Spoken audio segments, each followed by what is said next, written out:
What's up, you sick motherfuckers? Welcome to another episode of Krueger's Corner. I'm Mike Krueger, joined with producer Todd. What's up? And tonight we are continuing our way down the Freddy's Nightmares series reviews. And tonight we're going to be doing episode 3 and 4. So we'll just get right into it. First episode is Killer Instinct. And in this one, a high school track star haunted by the recent death of her Olympic medalist mother is given her mother's magic crystal amulet, which brings to life her secret ambitions and extracts vengeance upon those who cause her pain. And this episode is another one of the ones that I had saw a lot and over and over again. The first three were the three that those were the easiest to because they were on DVD. They were on the two. Well, a couple of them were on the set. Yeah, so those have always been the easiest. Yeah, it's weird. I always saw 3, but like never saw 4 ever. I don't get it. But anyways, we're on 3. So Killer Instinct. I did like Chris.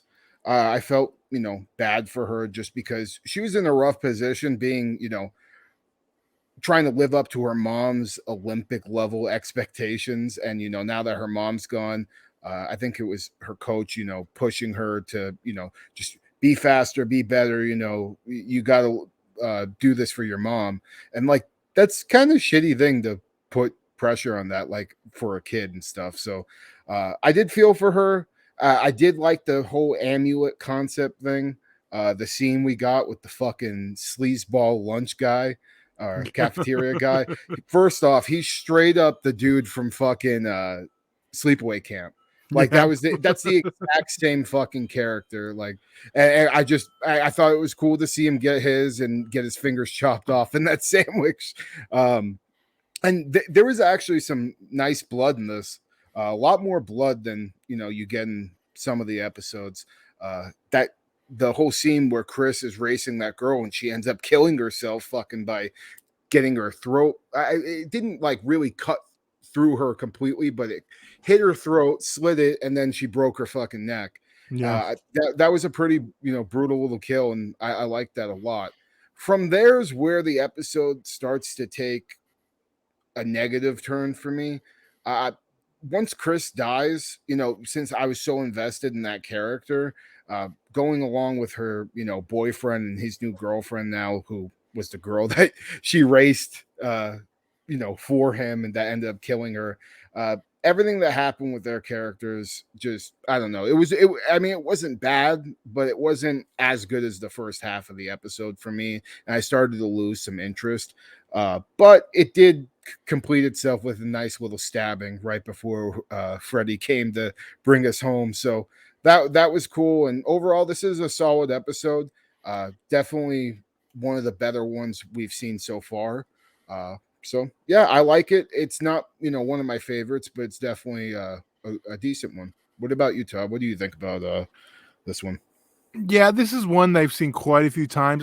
Do we mention Mick Garris directed this one? Oh no, we didn't. Okay, yeah, this is one of the Mick Garris ones. I think we have a few. It's like better than half of the shit Mick Garris does. I was going to see if anyone shit on Mick Garris before we did. I really like Riding the Bullet. That's his good Stephen King adaptation. Hey, Sleepwalkers is the shit. I've rewatched it. I remember having issues with that, but I do have that Scream Factory Blue I should probably throw in. But Riding the Bullet is the one I will use as a good Mick Garris. I don't think I've ever seen that movie outside of like it being on cable.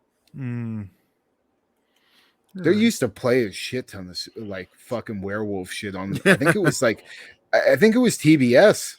Like it would be at like maybe like 3 o'clock in the morning, and they would just start playing horror movies. I'm like, what the fuck is going on? That's funny. But oh yes. And then, like you mentioned, Chris, Lori Petty went on to have a good career. Yvette Napier, Nikki, the girlfriend or the other chick, the other race chick that we follow in the second half, she like did some Full Moon stuff, and she was the star of coming soon to Blu-ray, RoboCop the series. So one of the stars. So, yeah. So overall, though, you like this one? It's not one of my favorites. I don't hate it. But I see there's sometimes with these like 2-tiered episode styles that we do, which I do like. Mhm. Sometimes like this one, I kind of was more interested in the first half. Yeah, no, So, for sure. oh, I do want to mention we do have Robert Shea, owner of New Line, pop up as the minister in here. Oh, that's fucking cool. So I it's not the first time he's done a minister in one of these. So I did find that amusing. The one thing I did like about this too was Freddy at the beginning when he's in the locker room and he's popping out the towels and shit. That was a cool little fucking thing. Just like when they're so perfect when they put him in like at because they put him in at like the perfect fucking times for him to pop up, at the beginning, right in the commercial break, and then right at the end. And like Yeah. whenever he pops up, it just makes me laugh my fucking ass off. There's a later episode. I'll get into that, but yeah. So why don't we rate this one and then move on to the Halloween episode? So for me, I'm kind of tossed up between a 3 and a 3.5, but I think because the second half does take a dip, it's going to get a 3 out of 5 for me. I'm exactly on par. I'm a 3 out of 5. I could have gone. It's like this one I've watched so many times. Also, I'm a little bit higher on my numbers that I've watched over and over because I had the VHS tapes also. So, Oh shit, yeah. so I think it's first 6 were the ones I watched the most. But then I had them all recorded because I used to watch. Yeah, we'll go into all that when we're done. And Yeah. I'll talk. Yeah, Freddy's Nightmares. All right. So moving on to Freddy's Nightmares episode 4, Freddy's Tricks and Treats. The big And Halloween episode.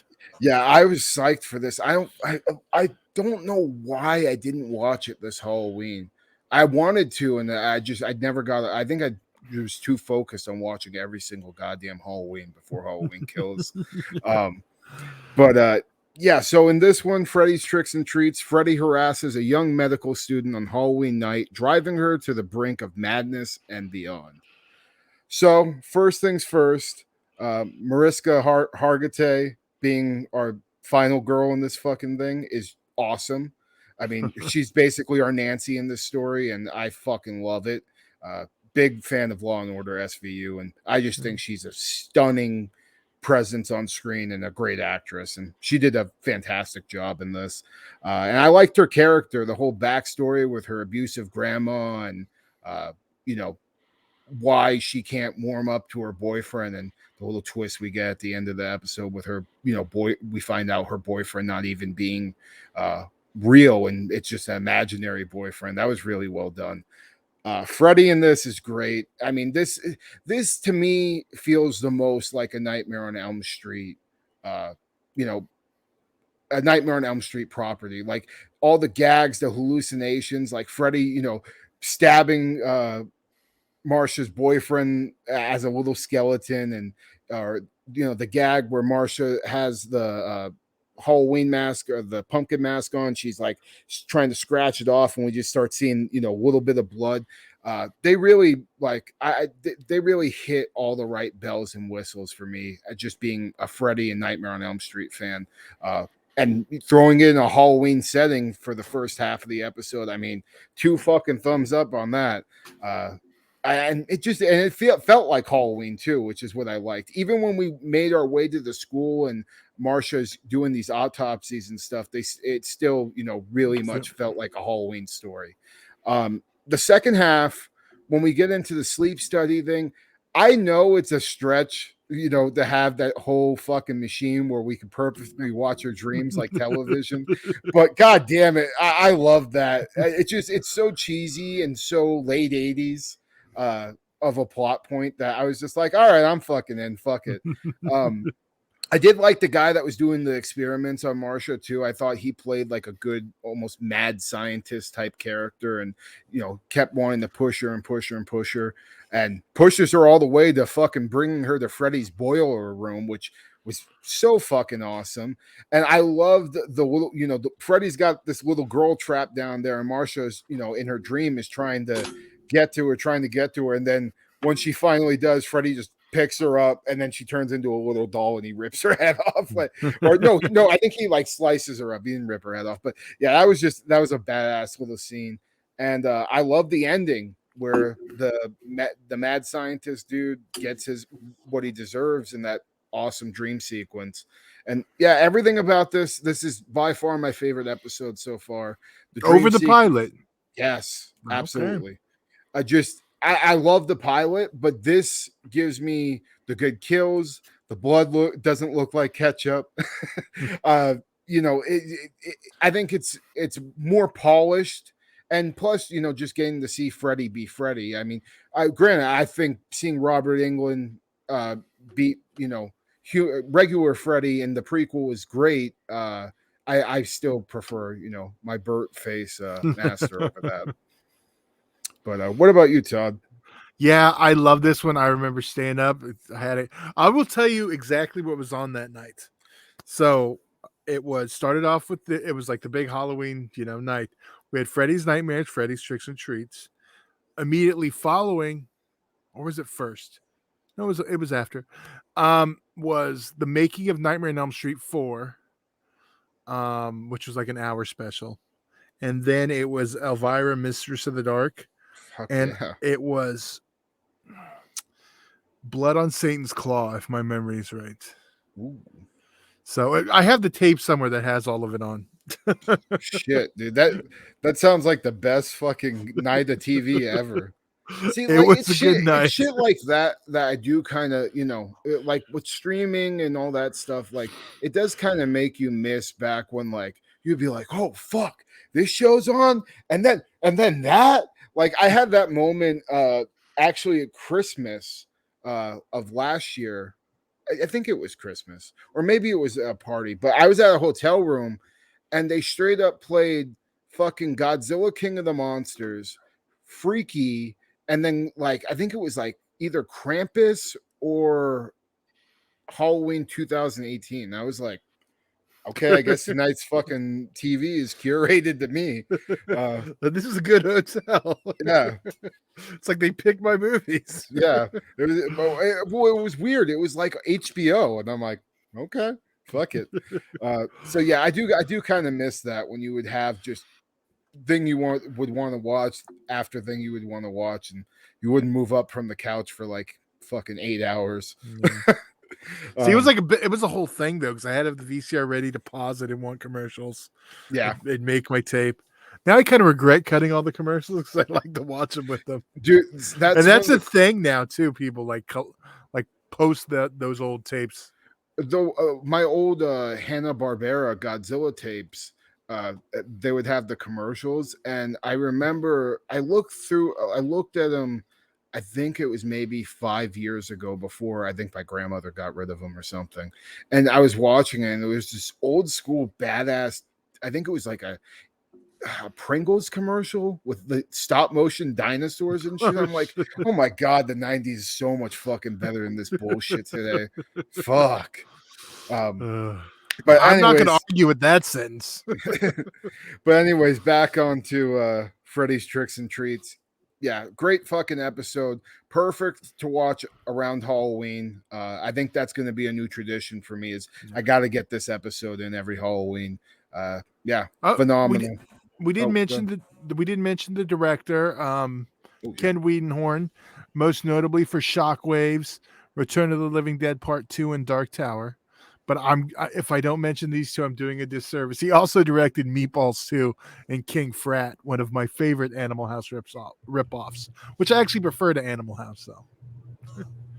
Royalty in the house. Yeah. All right.